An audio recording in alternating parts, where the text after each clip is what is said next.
سرخ دوپٹہ عائشہ کے سر پہ ڈالا گیا تھا۔ اس کا شرمایا شرمایا روپ اس کی خوبصورتی کو اور بھی دلکش بنا رہا تھا۔ پوری حویلی کو کسی دلہن کی طرح سے سجایا گیا تھا۔ اس وقت وہ محض 15 سال کی تھی۔ سونے کے کنگن اس کے ہاتھ میں ڈالے گئے تھے۔ میں بڑے غور سے اسے دیکھ رہا تھا۔ بنا میک اپ کے اس کے چہرے پہ گلابی پن چھایا ہوا تھا۔ اس کی بادامی آنکھوں میں جھلملاتی چمک سے لگ رہا تھا کوئی دیے سے روشن ہو۔ بہت پیاری لگ رہی تھی۔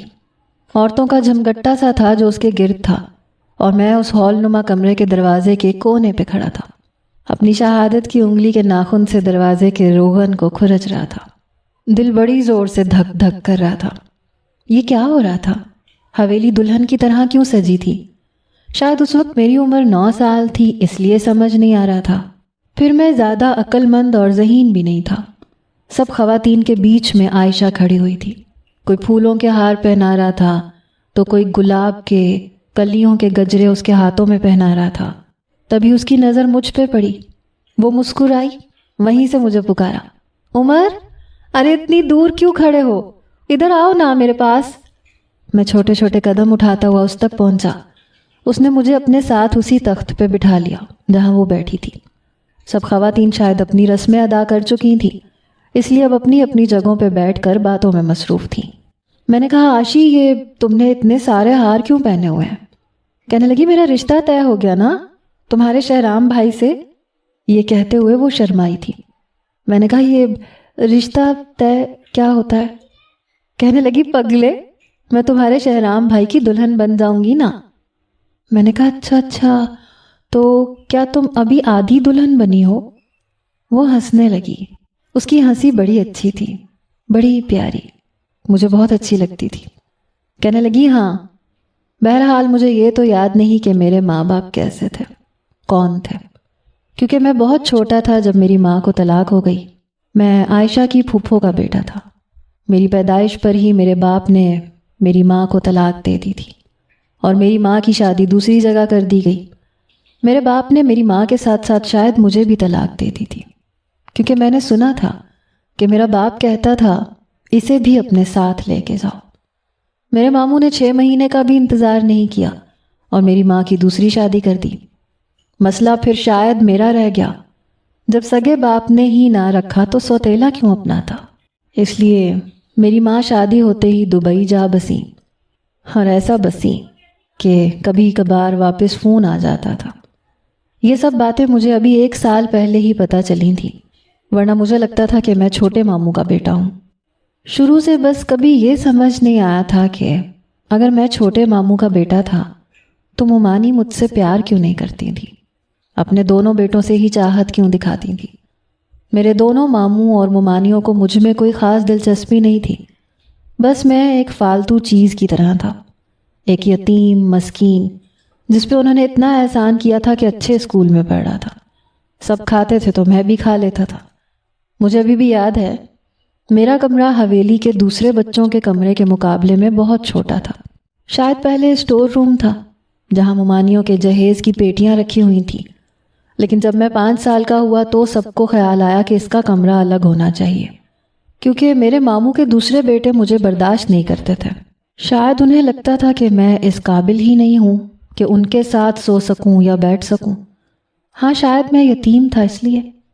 بہرحال پہلی بار جب مجھے اس چھوٹے سے کمرے کے سنگل بیڈ پہ اکیلے سونا پڑا تو مجھے بہت ڈر لگا تھا۔ اس پوری حویلی میں اگر میرا کوئی اپنا تھا تو وہ تھی عائشہ، جسے سب عاشی عاشی کہتے تھے۔ شاید یہ عائشہ کے نام کا کوئی شارٹ فارم تھا، یا پھر آپی کے بجائے عاشی کہتے تھے۔ خیر، مجھے اس بات کا علم نہیں، میں بھی شروع سے اسے عاشی ہی کہتا تھا۔ میرے بڑے ماموں کی 2 بیٹیاں تھیں، بیٹا کوئی نہیں تھا۔ ایک عائشہ تھی جو ہمارے خاندان کی سب سے بڑی پوتی تھی۔ اس کی چھوٹی بہن تھی جو اس سے 2 سال چھوٹی تھی، اس کا نام صوفیہ تھا۔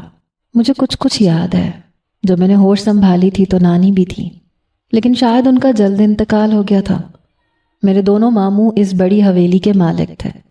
ایک خالہ اور بھی تھیں جو دوسرے گاؤں میں بیاہی گئی تھیں، لیکن کبھی کبھار ہی آتی تھیں۔ شاید میرے ماموں کا یہ کہنا تھا کہ شادی کے بعد بیٹیوں کو میکے کم آنا چاہیے۔ خیر ہے، بچپن میں اپنے ساتھ ہونے والی زیادتیاں مجھے پہلے پہلے بہت تکلیف دیتی تھی، کیونکہ میں سمجھتا تھا کہ میں چھوٹے ماموں کا بیٹا ہوں۔ ان کے دونوں بیٹے مجھ سے بڑے تھے اور میں سب سے چھوٹا تھا۔ یوں سمجھ لیں کہ سب سے چھوٹا گھر میں ہی تھا۔ میرے سارے کزنز بڑے تھے، لیکن پھر بھی چھوٹی مومانی جب کھانا کھلاتی تھیں تو اپنے دونوں بیٹوں کو نوالے بنا بنا کے کھلاتی تھیں۔ میں وہیں بیٹھا ہوتا تھا، منہ بھی کھولتا تھا کہ شاید تیسرا نوالا میرے منہ میں آئے گا، لیکن وہ ماتھے پہ بل ڈال کے کہتی تھیں، خود کھاؤ، چھوٹے تھوڑی ہو۔ شاید میں اس وقت 4 سال کا تھا یا پھر 4.5 سال کا، تھوڑا تھوڑا یاد ہے۔ میں نے کھانا خود شروع کر دیا تھا، کیونکہ ماں تو تھی نہیں جو میرے منہ میں نوالے ڈالتی۔ ہاں، تو میں آپ کو بتا رہا تھا کہ 5 سال کی عمر میں حویلی کا سب سے چھوٹا کمرہ جو کبھی اسٹور روم ہوتا تھا وہ مجھے دے دیا گیا۔ سنگل بیڈ پہ جب میں سونے لگا تو بہت ڈر لگا تھا۔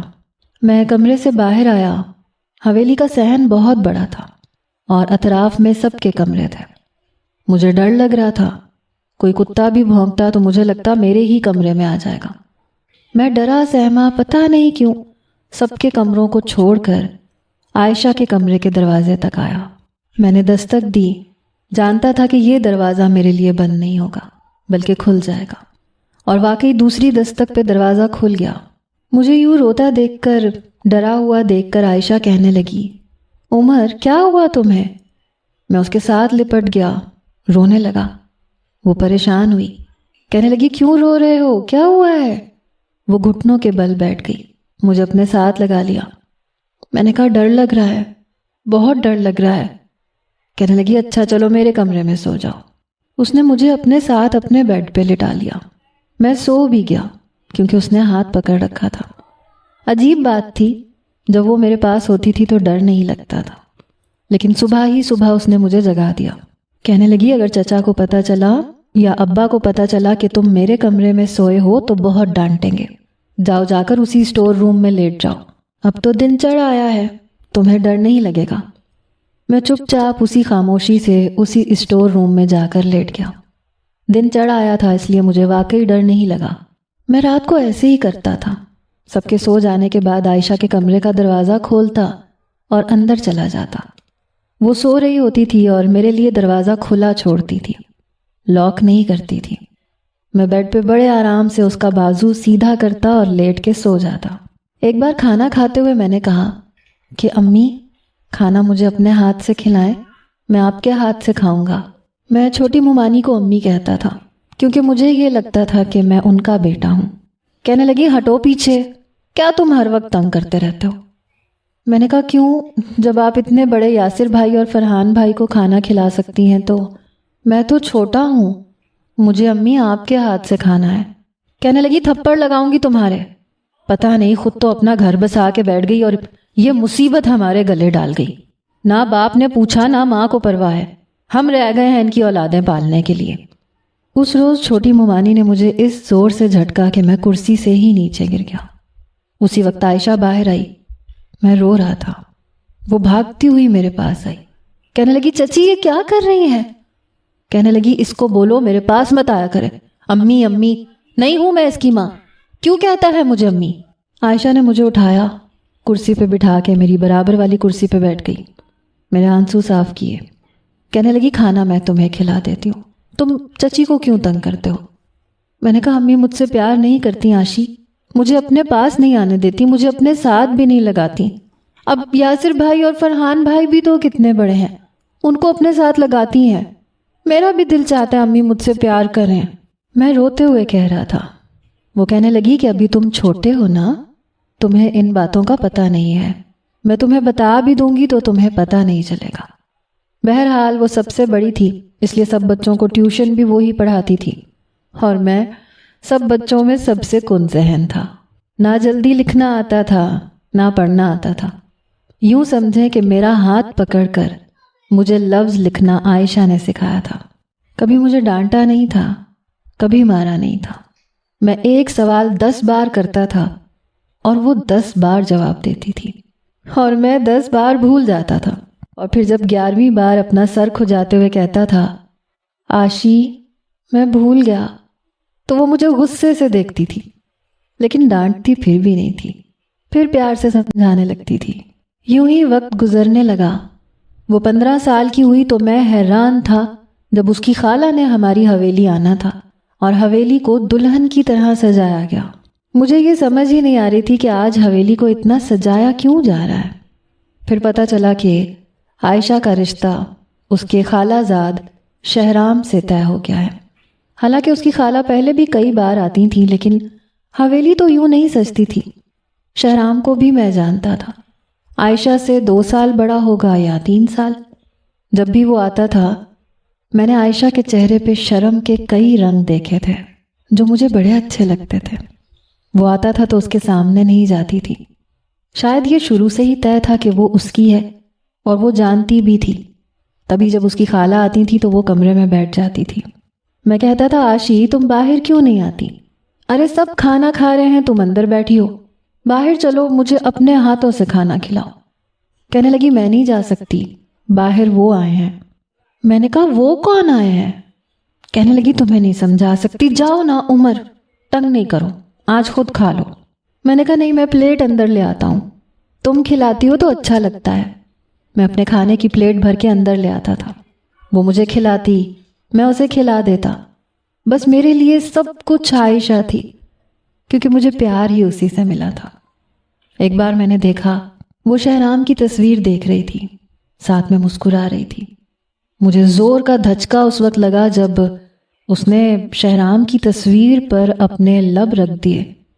میں اکیلا ہی اس کے کمرے میں تھا، اور شاید اسے پتا نہیں تھا کہ میں کمرے میں ہوں، کیونکہ میں ابھی آیا تھا اور وہ بیڈ پہ ہی بیٹھی ہوئی تھی۔ میں نے دیکھا تو شہرام کی تصویر تھی۔ جب اس نے لب رکھے تو میں نے پتا نہیں کیوں اس کے ہاتھ سے شہرام کی تصویر پکڑ کے دور پھینکی۔ وہ بری طرح سے چونکی، کہنے لگی یہ کیا کر رہے ہو تم؟ میں نے کہا وہ ایسے مجھے اچھا نہیں لگا، کیوں چوم رہی تھی اس کی تصویر کو؟ پتہ نہیں مجھے کیا ہوا تھا، حالانکہ میں چھوٹا تھا لیکن برداشت نہیں ہوا تھا۔ اس نے جلدی سے شہرام کی تصویر پکڑی اور سائڈ ٹیبل کے دراز میں رکھ دی۔ کہنے لگی تم اندر کیسے آئے؟ دروازہ نہیں کھٹکھٹا سکتے؟ منہ اٹھا کے آ جاتے ہو۔ پہلی بار اس نے مجھے شہرام کی وجہ سے ڈانٹا تھا۔ میں نے کہا بس نیند نہیں آ رہی تھی۔ تم کیوں نہیں سوئی؟ میں تو رات کو اسی وقت آتا ہوں، تم نے خود ہی تو کہا تھا کہ دستک مت دینا، یہ نہ ہو کوئی اور دروازہ کھولے۔ کہنے لگی اب تم 9 سال کے ہو گئے ہو، سمجھے نا؟ جاؤ جا کے اپنے کمرے میں سو، اب میرے کمرے میں مت آیا کرو۔ میں نے کہا کیوں؟ مجھے تو نیند نہیں آتی۔ چلو نا عاشی بازو سیدھا کرو، مجھے سر رکھ کے سونا ہے۔ کہنے لگی نہیں نا اب تم بڑے ہو رہے ہو، دیکھو اچھا نہیں لگتا، مجھے شرم آتی ہے، برا لگتا ہے۔ میں نے کہا اچھا پھر خالی ہاتھ پکڑ لیتا ہوں، اب ہاتھ تو پکڑ سکتا ہوں نا۔ کہنے لگی نہیں، چلو آؤ میں تمہیں تمہارے کمرے میں چھوڑ کے آؤں۔ وہ میرا ہاتھ پکڑ کے مجھے کمرے میں چھوڑ کے آئی۔ میں رونے لگا، کہنے لگا نہیں آتی نا تمہارے بغیر نیند، تمہیں کیوں سمجھ میں نہیں آتا؟ کہنے لگی آج سو گئے نا تو آپ ہی آ جائے گی، میں تمہارے پاس بیٹھی ہوں۔ وہ میرے پاس بیٹھ گئی، میرا سر سہلانے لگی۔ مجھے نیند بھی آ رہی تھی، پر یہ بھی ڈر تھا کہ وہ اٹھ کے چلی جائے گی، اس لیے میں نے جان بوجھ کے اس کی گود میں سر رکھ لیا تاکہ وہ جا ہی نہ سکے۔ آنکھیں یوں بند کیں جیسے یہ سب کچھ نیند میں کیا ہو، لیکن جب میری آنکھ کھلی تو میرا سر تکیے پہ تھا اور وہ جا چکی تھی۔ پتہ نہیں کیوں لیکن مجھے شاید عائشہ کی عادت ہونے لگی تھی۔ وہ پڑھائی میں بہت اچھی تھی، فٹافٹ سے سب کچھ پڑھ لیتی تھی، یاد کر لیتی تھی۔ اب تو وقت گزرنے کے ساتھ ساتھ اس کی کلاسز بڑی ہو گئی تھیں، سب اپنا اپنا پڑھ لیتے تھے، لیکن میں کتابیں اٹھا کے عائشہ کے سامنے رکھ دیتا تھا۔ چلو عاشی سمجھاؤ نا، کچھ بھی پلے نہیں پڑا۔ اس نے میرا کان پکڑا، کہنے لگی تم اسکول میں سب کچھ سمجھ کے کیوں نہیں آتے؟ باقیوں کو دیکھو، یاسر ہے، فرحان ہے، صوفیہ ہے، سب لوگ اپنی ٹیچر سے سمجھتے ہیں اور خود پڑھ لیتے ہیں۔ میں نے کہا میں ٹیچر کی بکواس سنتا ہی نہیں ہوں، تم سمجھا دیتی ہو نا۔ کہنے لگی میں کب تک سمجھاؤں گی تمہیں؟ میں نے کہا ساری زندگی، تم ہو نا۔ میں نے کبھی اسے آپ نہیں کہا تھا، آپ جناب نہیں کیا تھا، بس ایسے ہی بات کرتا تھا جیسے وہ میری عمر کی ہے، میری دوست ہے۔ میں اسے کچھ چھپا ہی نہیں سکتا تھا، کیونکہ ایک واحد وہی تو تھی جو میری سن لیتی تھی۔ کہنے لگی میں سدا تمہارے پاس تھوڑی رہوں گی، جب چلی جاؤں گی نا بچوں تو بہت رو گے۔